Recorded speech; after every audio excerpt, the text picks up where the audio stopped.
Greg. Greg has 42. Greg has 42 Emmys. He just won 2 more, and he's nice enough for us. He loaned us. These 4. are not for our show. I was gonna say, but so I thought those were lawyer trophies. What he's done, what Greg has figured out how to do, is because he knows I love having these as part of our set. Yeah. Now I know he knows that I can't fire him or I'll lose the Emmys. So, 1, 2, 3, go. Jennifer Hardy, har har. Believe it or not, Welcome to the Lawyer Dana Show. the Lawyer Dana podcast. Wow, we have a lot to talk about. Then we're gonna do it right after this. Welcome to the Lawyer Dana Podcast. So we got into my actual, I'm going to call it a hobby, but even though it's still kind of worky, the podcast is not a hobby. I spend too much for this to be a hobby. This is work, but that I love and enjoy. Guys at work? Is it work? Oh yeah, yeah.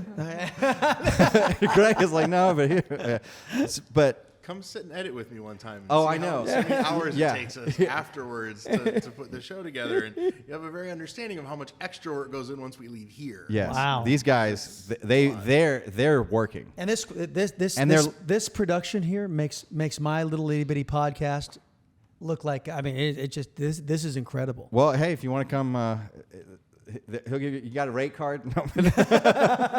So I happen to know a couple guys. Hey, you know something? I got a guy. You know, and go talk to this guy over here. And one of them has 42 Emmys. Yeah, Greg. Greg has 42. Greg has 42 Emmys.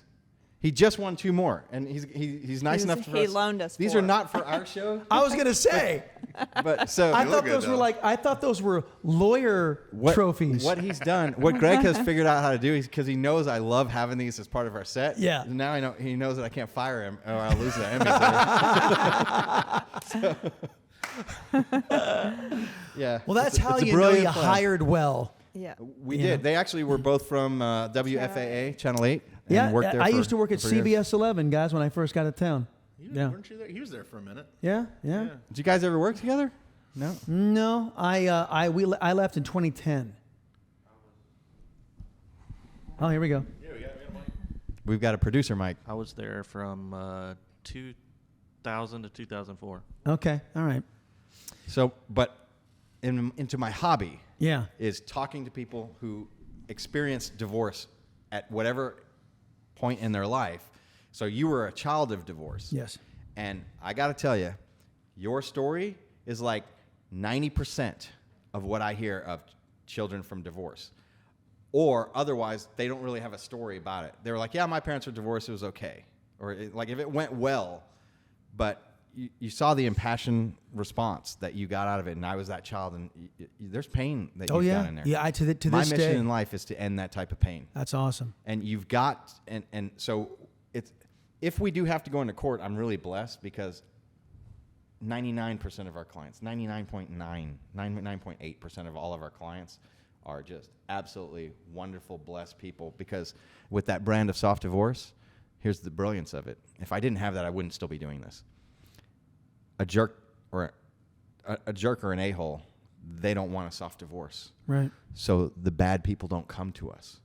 We only get the good side of it. And it's brilliant to be able to help them, because I can't help somebody that I don't like or that I don't think is a good person.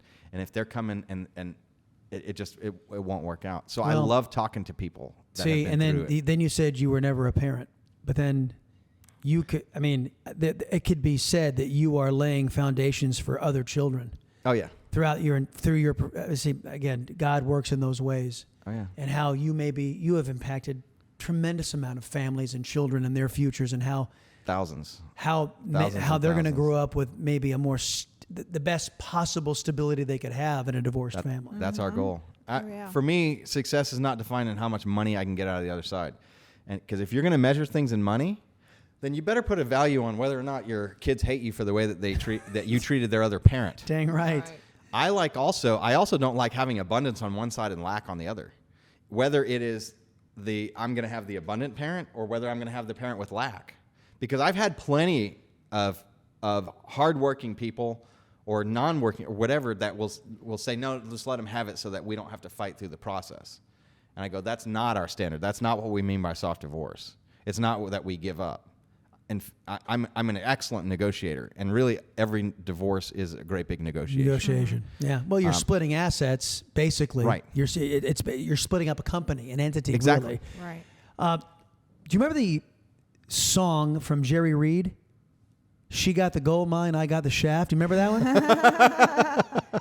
That came out. That song came out when my parents were getting a divorce. And it's a country music song, and for those who don't know it, it's about the way divorce used to be. That the female, there was a time in jurisprudence in divorce proceedings where the guys were just getting the shaft because. You want to know what the historical reason for that is? Oh no, I know the historical okay, yeah. reason because a lot of women weren't they weren't working or weren't employable or exactly. You know. They spent most of the time being the happy homemaker. Yeah. And when the guy took off, all of their ability to live was gone. Yep.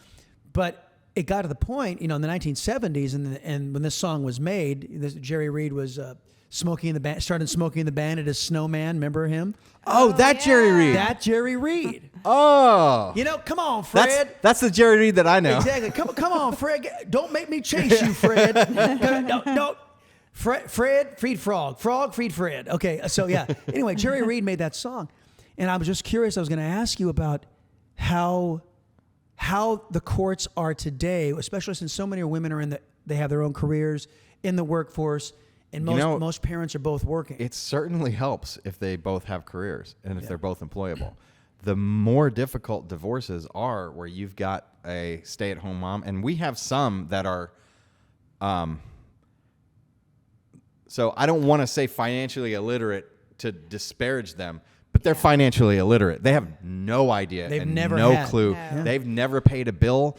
All they know is that Her husband kept everything and secret. the most that they ever do is like grocery money or maybe some shopping Yeah. or maybe they have a credit card that they never pay. It just they know how much they can use or they get clothes or food. It's sad. It's in this day and age, Yes. it's like a second grader. It's like talking to a second grader that sometimes. sounds like 1950s.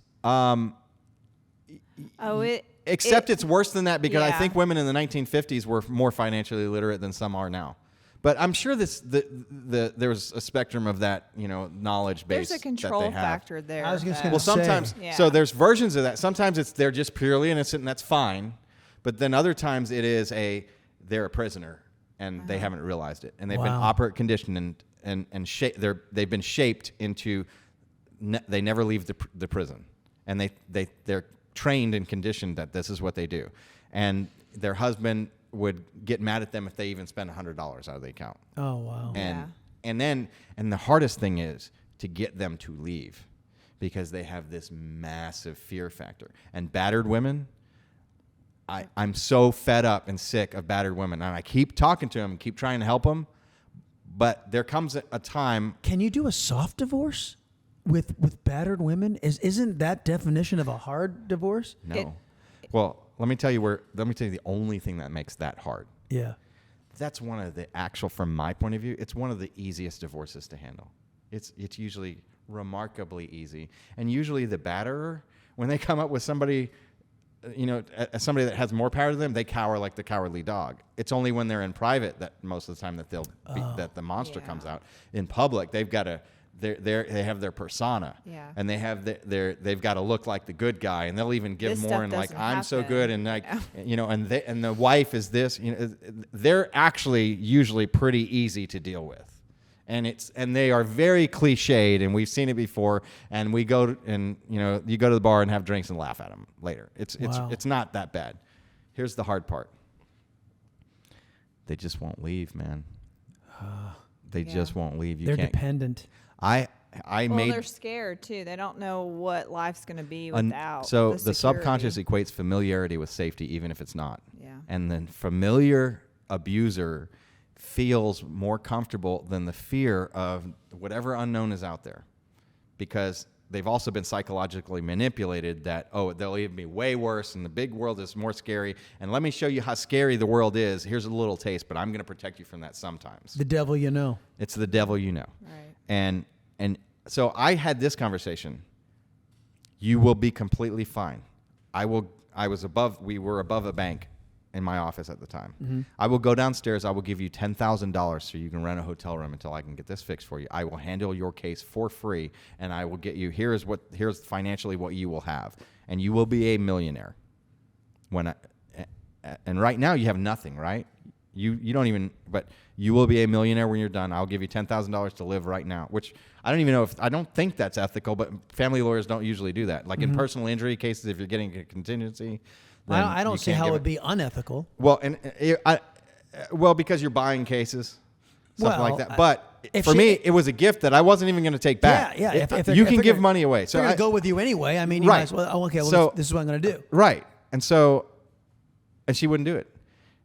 That same woman, 3 years later, came back. She had been living in a homeless shelter for a year. She had signed over all of her rights to her kids. She had signed over all the millions of dollars to her husband. And at that point, there pretty much was nothing that I could do to help her. And I could have tried, but I also know from many times, because this is the other worst part, even if you convince them to leave, it lasts for a short period. It's like a drug addict. Yeah. They go back to the drugs. What's it? The Munchausen syndrome? No, what's Munchausen's by proxy is where they poison their own kid. okay? so that Yeah, that's not the one I'm thinking about. What's the? Is it Stockholm syndrome? Where Stockholm Yeah. syndrome. Stockholm syndrome Yeah. Stockholm. is where they just think that they can't deal with and they the think abuse. that they're not worth anything else. Yeah. Oh, that's tragic. It is the worst, and it's really not an aspect that I've cracked, because people have freedom, and I can't force them to make me let them make me, or what is it? I can't force them to get a divorce. Oh no, I can't force them to let me help them. I may be giving you a suggestion that's going to put more on your plate, but maybe you ought to have a psychological division, a counseling division. So what we are doing and working on with both I own healthymarriage.com, which is a project that we got in development, which is it's something to make a bad marriage good, make a good marriage great, and keep a great marriage great. And I had that slogan well before Make America Great Again. Yeah.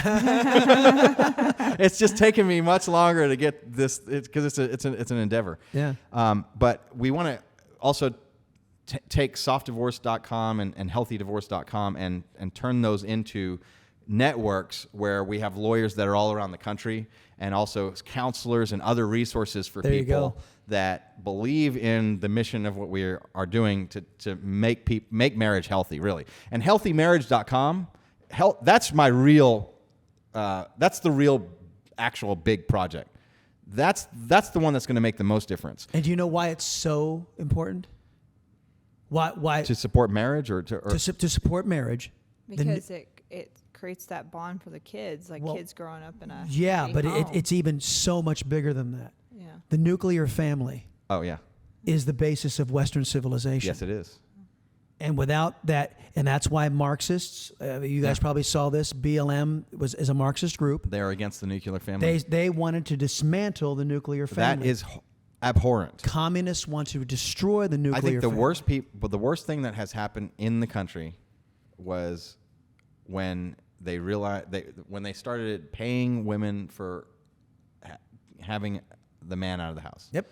When the government became daddy. Yep. Yeah. It's the worst thing that has happened in our country since excluding, obviously the tragedies of slavery and the horribleness about that. And but look what they did to the black family, though. That yeah. maneuver, the black family was very strong before that yes, happened. 1950s. The black family and the white and the white families were on an economic trajectory that mirrored each other. Yes.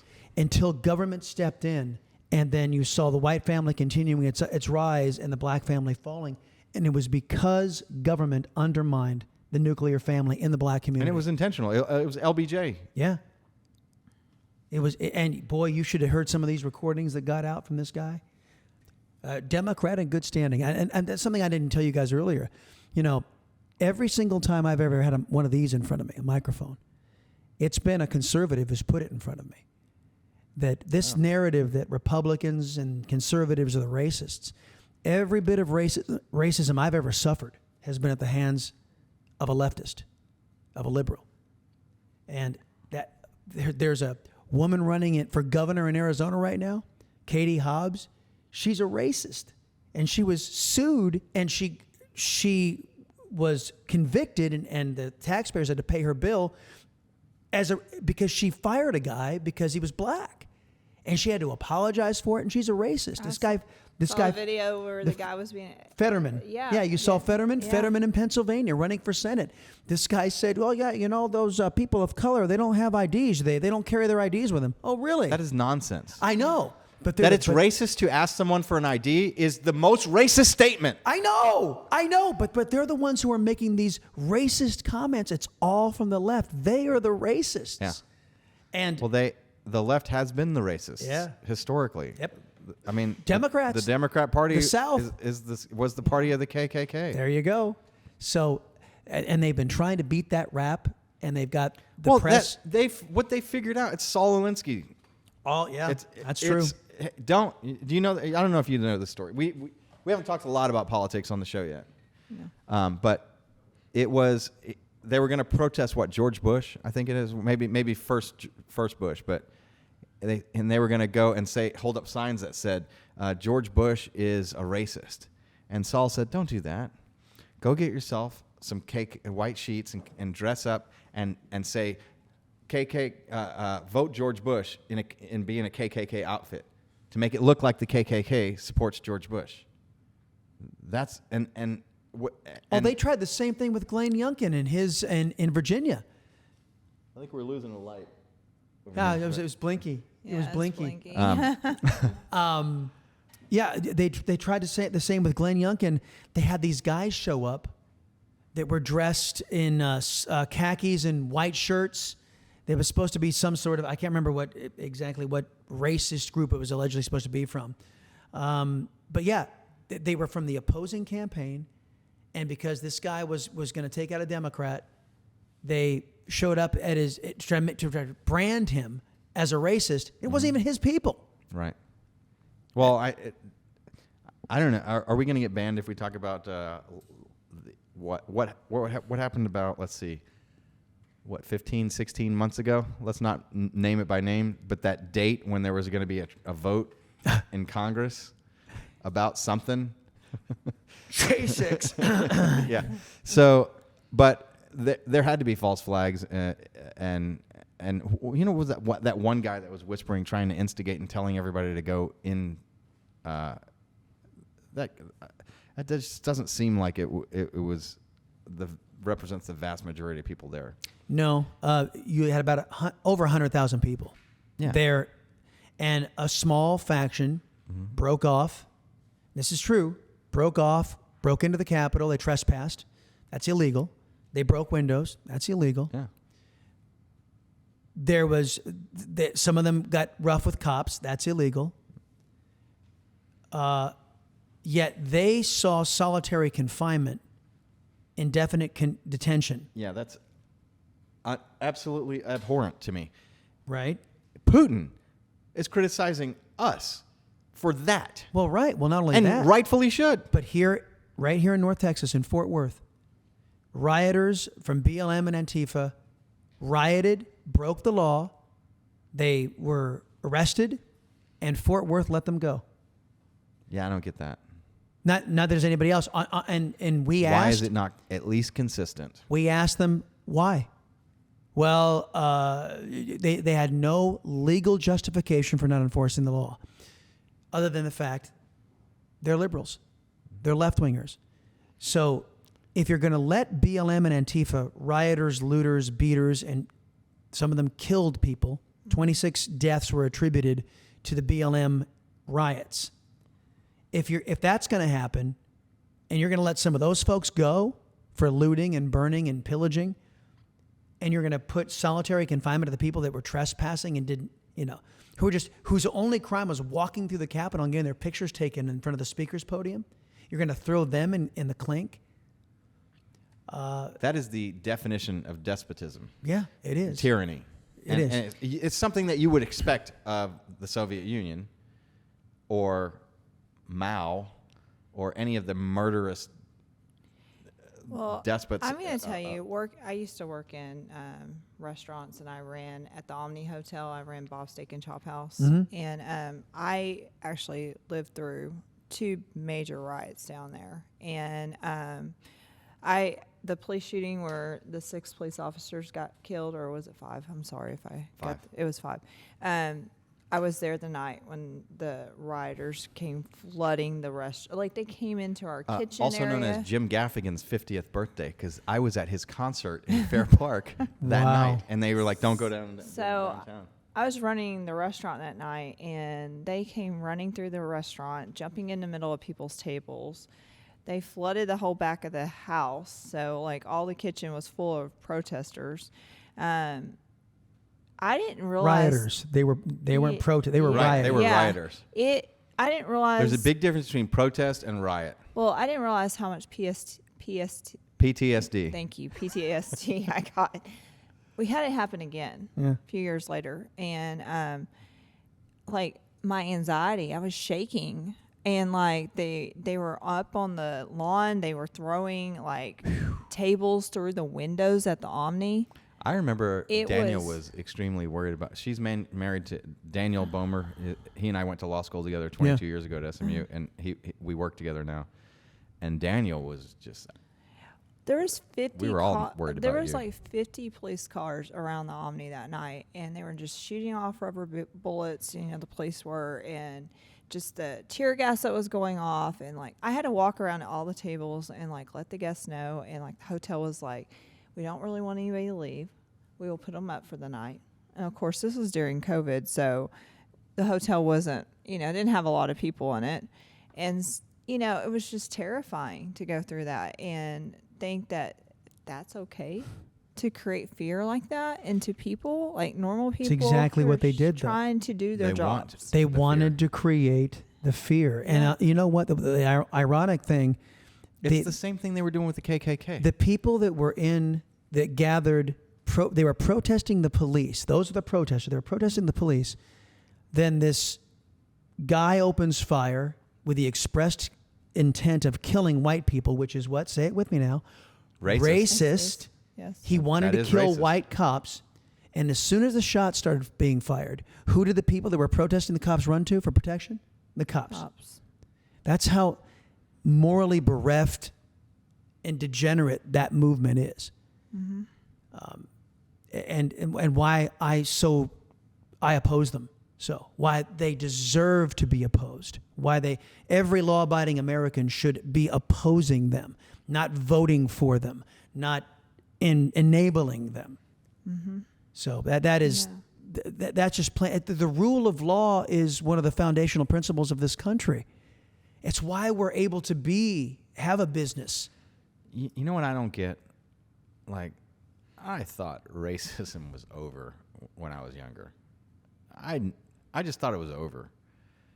I don't know when that time. It just seems like there's been race baiters that have just been stoking it and stoking it and stoking it more. It is over. It was over before Barack Hussein Obama.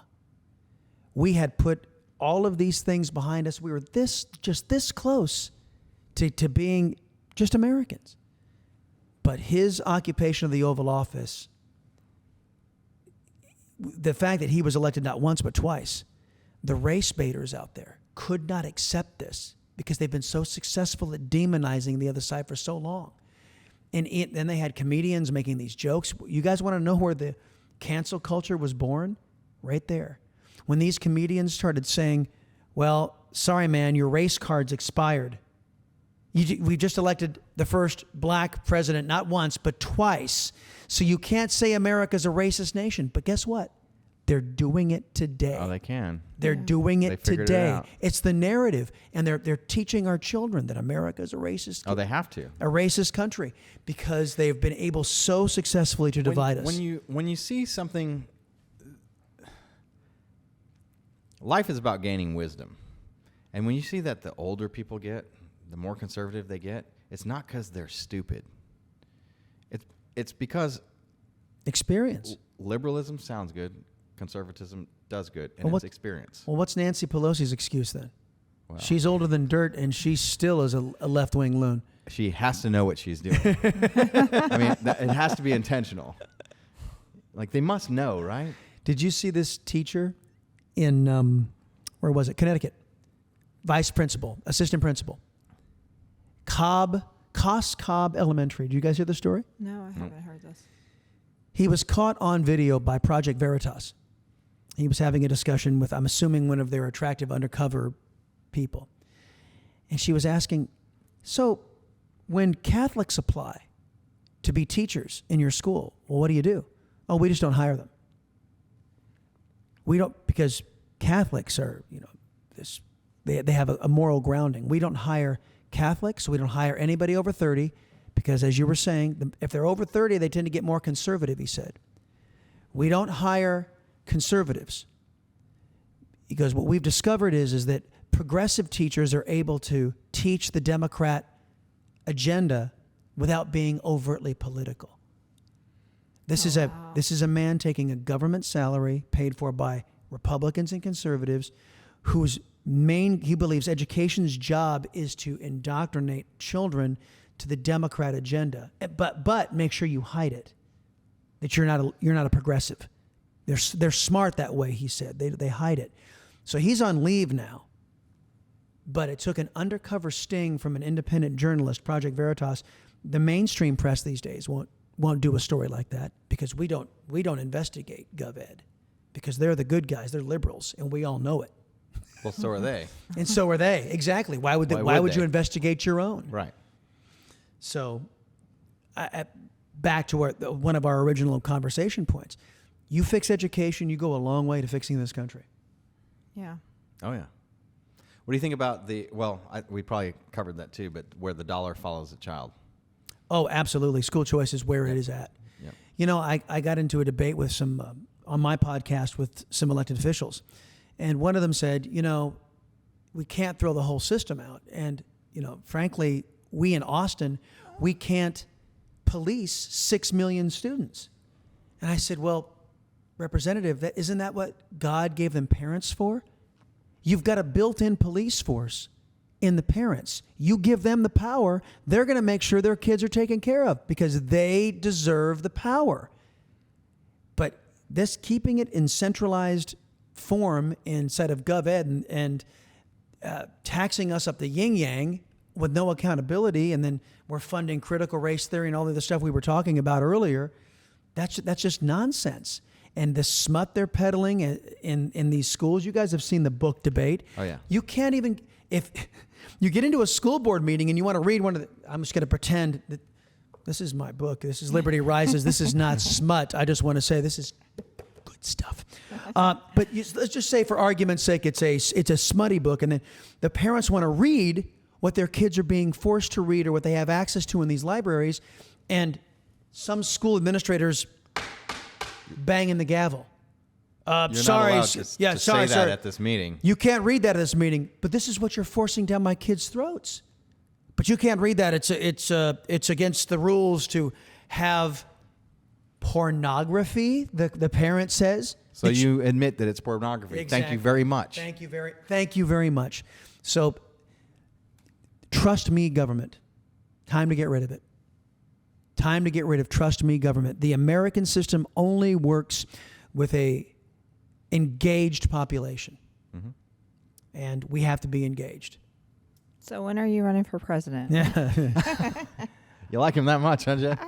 I got to tell you, I it's not the first time I've heard the question. Every conservative talker is asked that by their audience. When are you going to run? And as long as there are guys like Mitch McConnell and John Cornyn, never. Because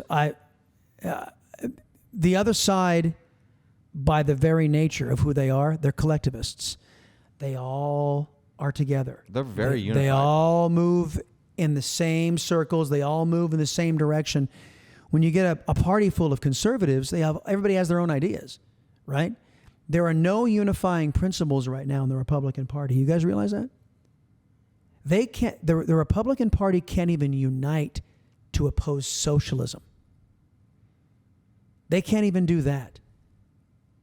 So Mitch McConnell can't let his prejudices against Donald Trump go to fight socialism. John Cornyn finds more in common with the Democrat side of the equation than he does with the conservative. So the answer to your question is the day I run is when I find a political party that I can run under the banner. Right. That's a great deal of respect for that. Yeah. I mean, and then of course, Mrs. Salcedo says, you're not running. And, because I mean, Mrs. Palmer says Yeah. similar things to me. yeah, well, and there's a reason, because it's not just you running. Oh, no. Your family Yeah. runs. Yes. Well, we had Lanny Basham, who won the Olympic gold medal, and his wife. And we were really here more to interview his wife, Helen, because it's hard being a spouse to somebody. You're supporting your husband through. if What- you don't have it, yeah. it's almost impossible I to mean, make and it. like she said, even It's a after he team. won the gold medal, that's when his mindset was really not in. It was bad. She was like, he Oh was yeah, struggling. because after he won the gold, now He what? was- Now yeah, what? Yeah. Oh yeah. Where do you go? Yeah. Right. And You know, I never thought of that. it's a syndrome. Yeah. In Olympians and any kind of professional athletes. And actually, so Serena Williams, did anybody watch the U.S. Open yesterday? Was that like her last time ever? For sure. I think so. I think that she retired, but I'm not watching it because the number one player in the world is not allowed in. What? Novak Djokovic. Okay. Huh? In the men's side. In the men's, yeah. In the yeah. men's. Why? Because he didn't get the China virus vaccine. You got to be kidding me. No, he's not allowed into the United States. You didn't know that? No. Yeah. Every Tom, Dick, and Harry from everywhere on the globe can walk across the southern border with the China virus Yeah, any day of the right. week. But Novak Djokovic can't come in. Yeah. That's Yeah, nonsense. no, it's that's a bit mind-boggling because and he's having trouble competing in other major events too. Was it Wimbledon or the Australian Open? Started in Australia. I just happened to see this on the TV as I was eating dinner last night. Yeah. On my way home, I stopped and got some at this barbecue place, and it just happened to be on, and I just happened to be catching the end, and I was like, "All right, let me watch this." And I knew it was happening. I just, like I said, I was like, really? I not that I'm a big tennis guy, but yeah, I mean, I do know who Novak Djokovic is, and he's the number one guy. And as so let me get this straight. He can't come in because he can't take a vaccine that has already been proven because it's geared toward the wild type virus, and we're already on, well, I call it the G variant because they skipped that letter in the alphabet because they didn't want to offend the dictator of China. Do you know that? no. No. Yeah, they call it the Omicron variant. They skipped the G letter in the Greek alphabet because Xi Jinping. Xi Jinping is the dictator. They didn't want to offend the dictator in China, so they skipped. Now that's not medicine. That's politics. And That's I'm like, politics. so That's that's certainly why politics. I call it the Xi variant, because I know exactly where the damn virus came from and who gave the order to spread it. But all that said, I knew this was all going on, but I'm like, really, seriously, you're not going to let the best guy compete? I can't because- believe it's still going on. I thought that was over too. No. It's still. Oh no. They're gonna. Now it's what? Monkeypox. Oh yeah. Monkeypox. They had such a great success in getting us to abandon our rights and liberties with the China virus. Oh yeah, here comes the Yeah. monkeypox. And Muriel Bowser, talk about fixing election. You know who Muriel Bowser is? No. The mayor of D.C. Oh, She said, if your child does not take the jab, and by the way, children have a near zero mortality rate with the China virus. Near zero. Only those with comorbidities have suffered problems or death because of it. Healthy children have no problem. The vast majority of children have no problem with it. She said, if your child doesn't take the jab, they can't go to government-run schools. oh, even better. And then they go, well, then what about, leaving open remote learning for them at least? And she said, oh, no remote learning either. So she's going to violate the law because, as you know, education is compulsory in the United States. She's going to break the law on the altar of the China virus, and everybody's okay with it. In D.C., probably. Right? Why is D.C. so blue? Because that's That is the town of government, man. How can, I guess that makes sense. Yeah, that is the town. That is the town for government. That is where government grows and where you get rich off of other people's money. And when you move to D.C., you are invested in keeping the system growing. Yeah. GovEd exists, and if they're honest with you, get into a conversation with somebody who's a big GovEd apparatchik, a educrat, I call them, and they will, in an unguarded moment, they'll say, "It's about preserving the institution. We must preserve government." They call it public education. Hasn't been public education for a while. We must preserve public education. Wait a minute. I thought the whole idea was to educate kids. What? I thought the idea was to educate children. Oh. And they're caught. Because the whole idea for government is to perpetuate itself. That's why the Constitution was set up by founders who said, limited government that shall not grow. If you let it grow, it will grow beyond the consent of the governed, and that's what we're dealing with. Oh, that now. is what we're dealing with now. That's where we have it. I mean, taking half of what you earn. That's Right. insane. Chris, thanks so much, and we'll look thank forward to you. seeing you. Your show, 4 to 5 p.m. Eastern, Monday through Friday, 3 to 4 on Central Time, and On Newsmax. on Newsmax. Yep. And then in the morning, KSEV on 7 o'clock in the morning to 9 Central. And Liberty Rises, great book. Yes. And Go purchase it today. there might be an audio version of this read by yours truly. There'll be at least an hour worth of me reading this That's going to be to awesome. see how far I can get. And I'm either going to give up on it or maybe I'll get the whole thing done. And Dude, then, if you can do that, you'd be doing me a solid. That'd be great. Are you thinking, how are you going to have time for that? I've given up. Perfect. Then I've trained Jennifer right, and we'll see you on the next episode of the Go with Lawyer Dana God. podcast. Bye. The Lawyer Dana Podcast.